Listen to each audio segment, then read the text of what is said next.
이번 영상에서는 우리가 혼란을 겪고 있는 침례와 세례의 차이점에 대해서 알아보려고 합니다. 그게 그거 아니냐고 말할 수 있지만 용어의 의미를 정확히 알아야만 혼란이 없습니다. 함께 보시죠. 안녕하세요. 오늘은 여러분이 보내주신 성경 강의 녹취록을 좀 살펴보려고 하는데요. 특히 침례랑 세례 있잖아요. 우리가 자주 쓰는 이 기독교 용어들의 의미 그리고 그 차이점을 좀 깊이 있게 다루고 있더라고요. 이걸 통해서 뭐랄까 예배나 구원에 대한 이해가 좀 더 명확해질 수도 있겠다 싶어요. 자, 어떤 내용인지 한번 자세히 볼까요? 네. 이 자료를 보면요.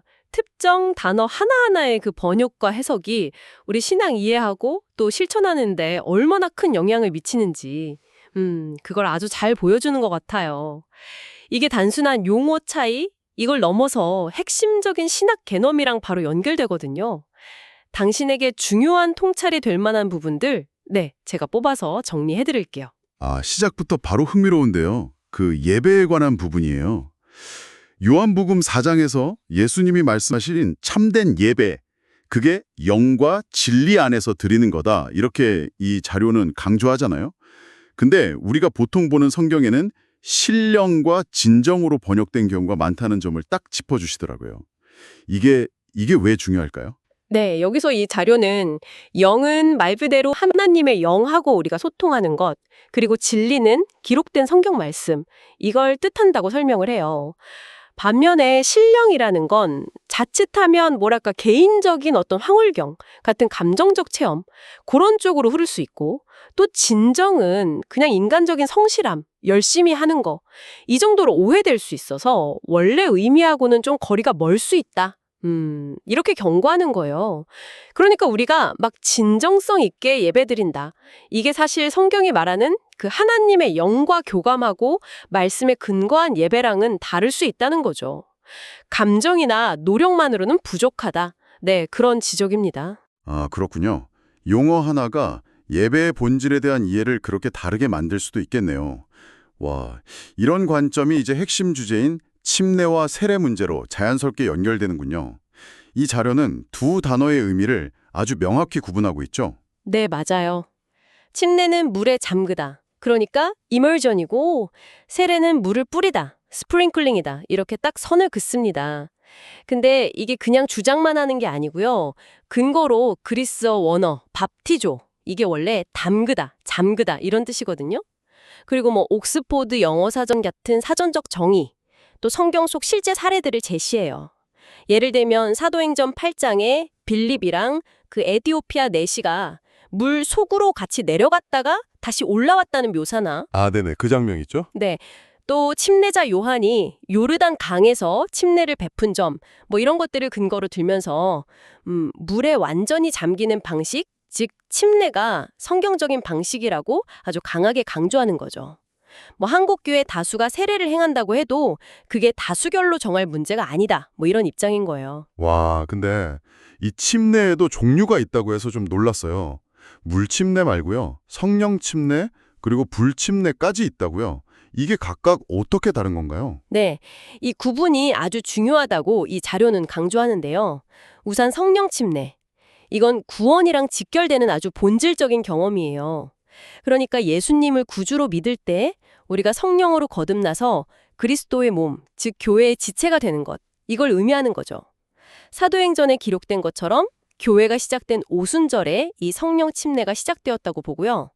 유대인이든 이방인이든 모두 이 성령 침례를 통해 하나가 된다는 겁니다. 아하, 그럼 우리가 보통 교회에서 하는 그 물침례는 성령 침례하고는 그럼 다른 거네요? 네, 다른 거죠.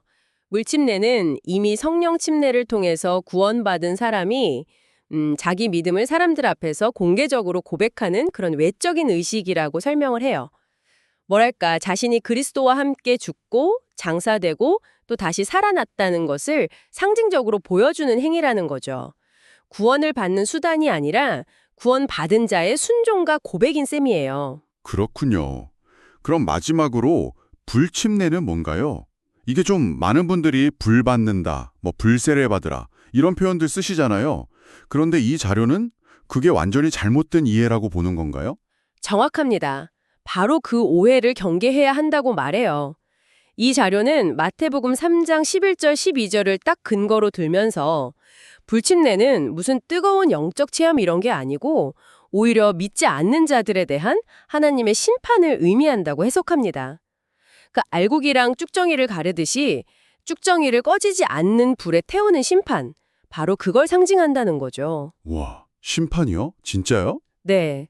그래서 불세례 받으세요. 이런 식의 권유는 성경적인 의미와는 완전히 다르다. 이렇게 경고하고 있습니다. 그 사도행전 2장의 오순절 사건 때 불의 혀같이 갈라지는 것들, 이게 임하긴 했는데 그건 심판의 불이 아니므로 불침례는 아니다라고 명확히 구분하고 있어요. 와, 불침례가 심판을 의미한다는 해석은 정말 의외인데요. 보통은 되게 열정적인 경험으로 생각하기 쉬운데 이 자료는 전혀 다른 그림을 그리고 있네요. 그렇다면 구원의 확신에 대해서는 뭐라고 이야기하나요? 성령 침례로 구원받으면 그걸로 끝인가요? 영원한 건가요? 네, 이 자료는 구원이 전적인 하나님의 은혜이며 한번 성령으로 이렇게 딱 인치심을 받아서 구원받은 사람은 영원히 안전하다고 강조합니다. 하나님께서 끝까지 지키신다는 거죠. 그 빌립보서 2장 12절 말씀 있잖아요. 두렵고 떨림으로 너희 구원을 이루라는 말씀? 네네. 있죠. 그 구절이 좀 어렵기도 하고요. 네. 근데 그것도 우리가 구원을 얻기 위해서 막 노력해야 한다는 뜻이 아니라 이미 받은 구원의 결과를 삶 속에서 드러내 보이라. 그러니까 workout, demonstrate 하라는 의미로 해석해야 한다고 주장해요. 어떤 성경 번역들은 자칫하면 구원의 영원한 보장에 대한 확신을 좀 흔들리게 할 수도 있기 때문에 원문의 의미를 정확히 아는 것이 중요하다. 이렇게 다시 한번 강조하는 거고요. 아, 오늘 이야기를 쭉 종합해보면 이 자료는 결국 침례냐 세례냐 혹은 영과 진리냐 신령과 진정이냐 하는 이런 용어 선택이 그냥 단순한 말장난이 아니라는 거네요. 우리의 예배, 구원, 그리고 교회에 대한 아주 근본적인 이해와 직결된다 이렇게 강하게 주장하고 있는 거군요. 맞습니다.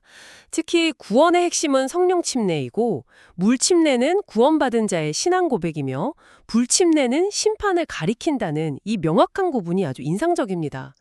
우리가 평소에 무심코 사용하는 그런 신앙 용어들이 사실은 우리의 믿음 체계와 신앙생활을 어떻게 만들어가고 있는지 좀 깊이 성찰하게 만드는 그런 자료인 것 같습니다. 네, 오늘 저희가 나눈 내용 외에도 혹시 당신이 평소 사용하는 그런 영적인 단어나 표현들이 있잖아요.